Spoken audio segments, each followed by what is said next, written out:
but all will be okay. I move on each and every day. The past is where it stays. Way back a year ago.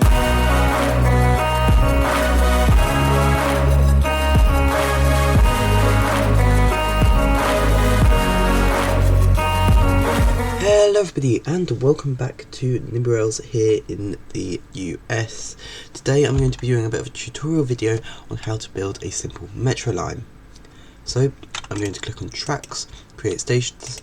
We're going to make sure that we've selected the ground option, or the tunnel option actually in this case, because we're going to be building an underground line. And we're going to find where we're going to put our first station, which for us is going to be all the way down here in the furthest south tip of Philadelphia by this river. We could extend it around to the airport, but we're not going to for now. We're then going to go and find where the rest of our stations are going to be placed, and then we will connect the line up afterwards. So for each of them we're just going to drag it out to our desired length of 150 meters. We'll put another one there. Escape and then select it all to move it over. Put another station up here. I'm just trying to sort of make sure that the catchment radius is even between them all. That one's probably a little bit too close to them, but it's fine for now. And we're just going to sort of go up this road and keep placing down our stations, keeping it double tracked. We're just going to build a simple double track line for today. We're not going to build many junctions or anything, we're just going to build some crossovers at the end so they can switch between their lines. Right, we're going to build an interchange here at City Hall, and we need to change the depth because here these two lines are crossing over, which we can't have. So we're going to put this line at -3 depth instead of -2, which is then going to allow these two to not intersect, and therefore there's no risk of collisions, and we'll put it back to -2 afterwards. Then go north here. We're not worrying about names or anything. Put one there.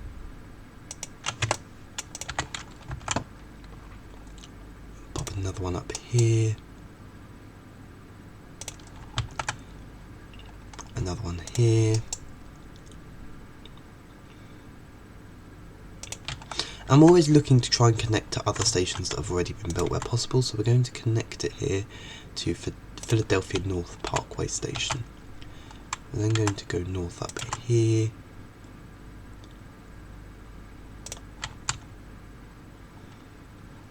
And then we'll go up to this crossroads.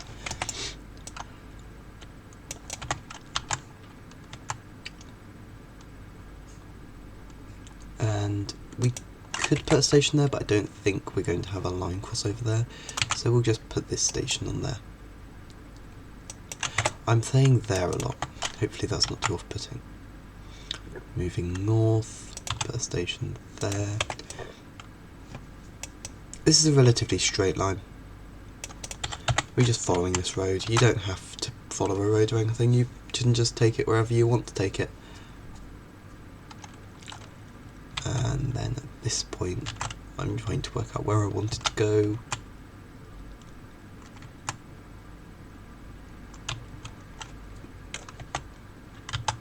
We'll keep going north a bit. It's going to be a completely underground line at this rate, I think.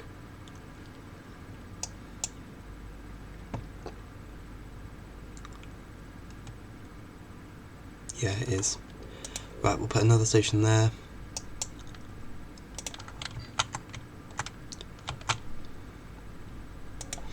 Another station there.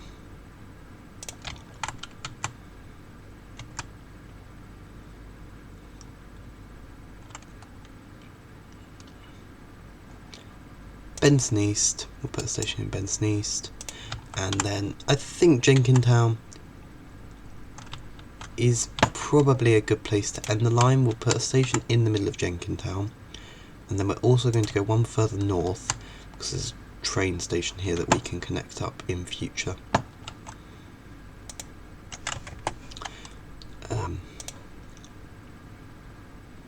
I don't really want to put it like that. We'll put it there.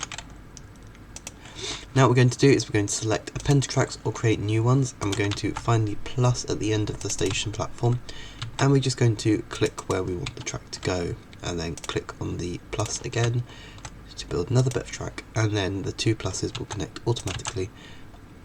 So in theory you could just do that, but then you get a really straight line, and I don't want that. I want to follow the road because I'm fussy.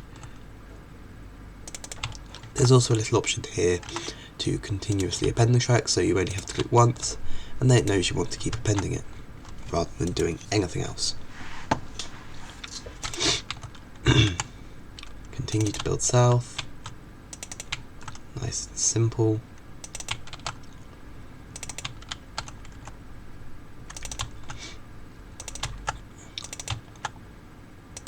Also, I'm so sorry if I sound absolutely horrible today. I am not feeling great.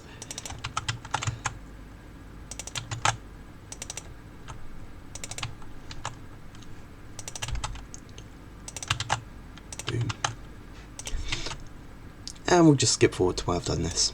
Okay, so I have made it to the bottom of the line. I have just done a straight line, double track the whole time, made sure that the double track mode is selected the whole time. So I've got one line that's going to be up and one line that's going to be down. But the issue we've got is, at the moment, none of the trains can actually get from the up to the down at the end. So what we're going to do is we're going to do a branch. We're going to select the start or merge branches. We're going to select one branch, and then we're going to hover it over the other branch, and it will automatically connect it on. And then we'll do that for the opposite way as well. Now, I will point out that when you're building other branches, you have to do 2 nodes before you can build it back on. You can't just do boom and then boom. But yeah, that's not really relevant here. So we're going to go and put a junction at the other end. Up here as well. Same thing, click on one track, drag it over to the other, and then click again.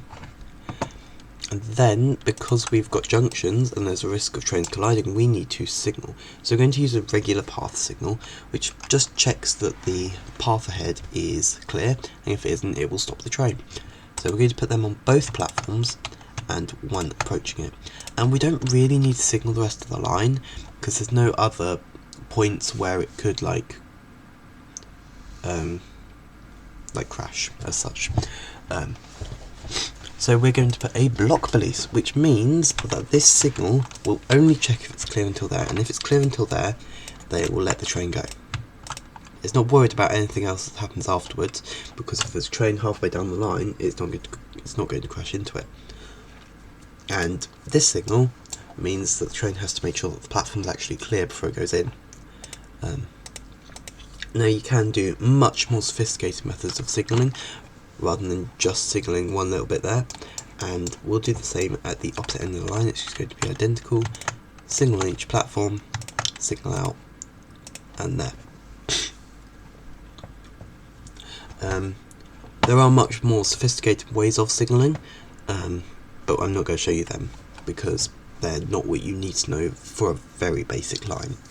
If you're doing a junction, it's the same concept. All the lines where trains can enter the junction need a signal, and then the lines where the trains can exit the junction need police. I would not recommend trying to do bi-directional lines for this either.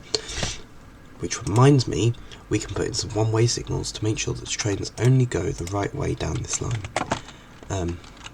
So this train can only go past this signal that way, and the train can only go past that signal the opposite way. And we'll put that at the other end as well, making sure that they're in the same direction, which means that everything will stay on track all the time. Next thing we need to do is we're going to rename our stations because it makes it easier to understand. So I'm going to do that quickly. You click on the station name, you'll then have an automatic name, which you can deselect if you don't want to use that one, and then you alter the name. So, for example, North Jenkintown. However, for Jenkintown, we're going to call it Jenkintown anyway, so we just use the automatic name. We don't need to change anything with that. Okay, so I have named all these stations, which means that it is time to build our blueprints, which we do so by clicking on the tracks button again, and then we can either select to build global blueprints or a selection of the blueprints, which we just select like that. We'll just build global blueprints because it's everything that we've built today. Next up, we need to create our line, so we click on the lines tab, which is directly next to the track tab. That's it, track tab. And at the bottom we're going to click create a new line. Here you can enter the line name, code, ticket price, colour, all those details. So we're going to call it, I'm going to put tube in brackets because it's my line, then going to call it Philadelphia, and it's going to be the red line. Now for the code, I'd always recommend putting the two stations that it goes between, so North Jenkintown down to Philadelphia Naval Yard, and we're going to create a code for both of them. So PNY is going to be the Philadelphia Naval Yard, and then it's going to go up to North Jenkintown, which is going to be NJK. And this just allows us to, I'll show you what it does on one of the other lines, is here on this train we can see that it is going, it's run away from BAL, which is Baltimore, to PHC, which is Philadelphia Central, and it just means that without having to click on the train and going all the way into the lines tab, we can see which line it's operating. Obviously all of this is completely optional. We're also going to put a base ticket price at £3 and then 2 pence per kilometre. Ticket prices are more important if you're playing on a money save, not an infinite money save. We're also going to have a nice red colour because of course it's red. It's the red line, it's going to be red. We're going to keep it closed for now. Next up, tags. If you want to put A tags on, be my guest. You don't have to though, it doesn't really do anything. And then we're going to look at the default timings and the auto run line after we've selected our stations. All we're going to do is at North Jenkintown we're going to select platform 2, and then go south, Jenkintown, selecting the same platform, or the platform on the same line in the same direction for both of them, and you can see on the left a list forming of all the stations.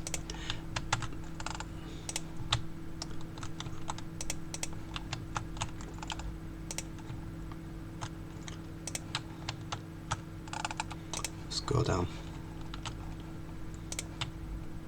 There are quick ways to do this, but they're more confusing and lengthy, so I'm not going to try and explain them in this video. There might be multiple other videos that I do once you're a bit more competent with NimbyRails that you can go and watch as well. I'll link them in the description if I remember, and if any come out. And then at the bottom, and back the other way.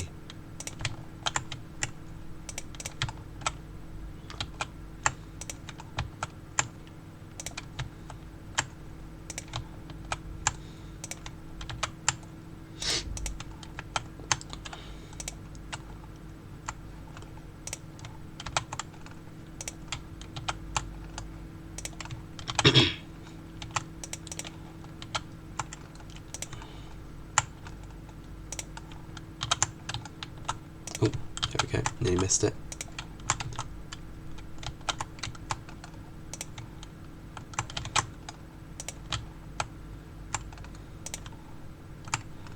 And there we go, we don't need to select North Jenkintown again. That is the list of all the stations. Once it gets to Jenkintown, it will go back to the start at North Jenkintown.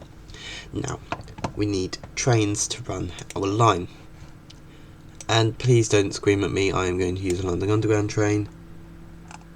Get over it. We are going to put on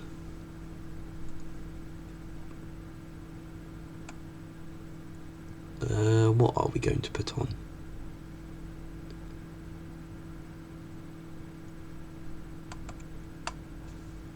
We could put on the Bakerloo line.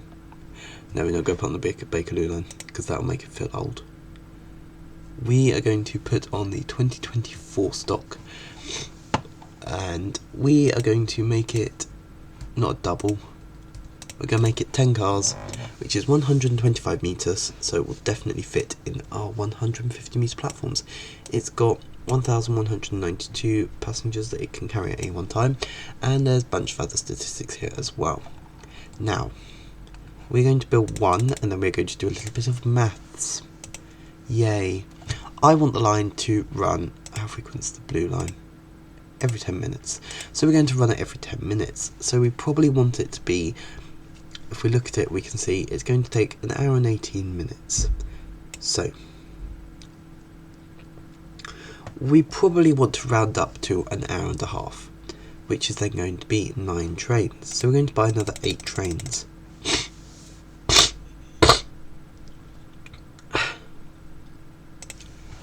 Like so.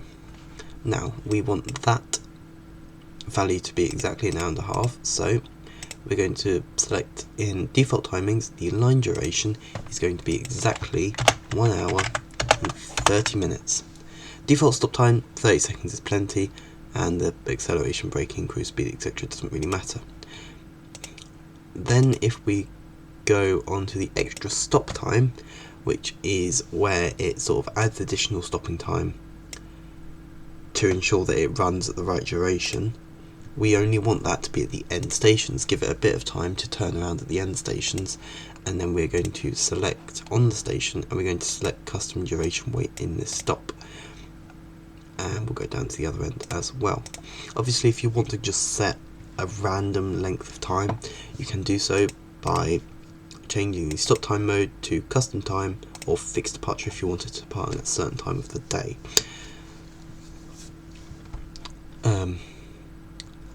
And then we are done for the line. We have our trains, we have set up a line correctly. We should, if we look on timetable, have one at 2:51, 3:01, 3:11, 3:21, 3:31, 41, 51, 4:01, 4:11, and then the next one is 4:21, and if it works like that, it should be perfect. At this point, you can then open your line into passenger service, and you have successfully created an extremely basic line in Nimby Rails. If you found this video useful, please do let me know in the comments. If there's anything that you think I missed or that you think I should have included that I didn't, please also let me know in the comments. And I can't speak.